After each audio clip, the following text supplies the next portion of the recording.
ಜನ ಇದೇ ಮಾಡೋದು ನೋಡಿ, ಹಣ ಬಂದಂಗೆ ಜೀವನ ಶೈಲಿನ ಬದಲು ಮಾಡ್ಕೊಂಡ್ಬಿಡ್ತಾರೆ. ಫ್ಯಾನ್ಸಿ ಕಾರ್ಗಳು, ಫ್ಯಾನ್ಸಿ ಲೈಫ್ ಸ್ಟೈಲು ಮಾಡಿ ಬೇಡ ಅನ್ನಲ್ಲ, ಎಲ್ಲವನ್ನೂ ಮೀರಿ. ಈಗ ಮೊನ್ನೆ ನೋಡಿ ಅಂಬಾನಿ ಏನೋ 100 million ಖರ್ಚು ಮಾಡ್ದ, ಅಷ್ಟು ಖರ್ಚು ಮಾಡ್ದ ಅಂತಾರೆ. That is not even 1% of his network. ಆತ ಮಾಡ್ತಾನೆ, ಆತನಿಗೆ ಇವತ್ತು ಆ ಯೋಗ್ಯತೆ ಗಳಿಸ್ಕೊಂಡಿದ್ದಾನೆ.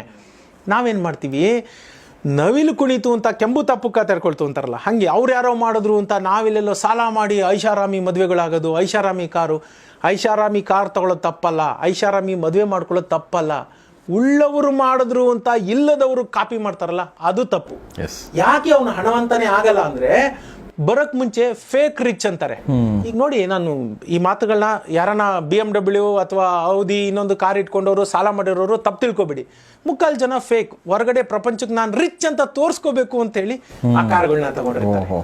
ಮುಕ್ಕಾಲ್ ಪಾಲು 90, 95 ಅಥವಾ ನಾನು 99 ಅಂತಾನೆ ಹೇಳ್ಬೋದು ಸಾಲದ ಕಾರ್ಗಳೇ ಅವೆಲ್ಲ.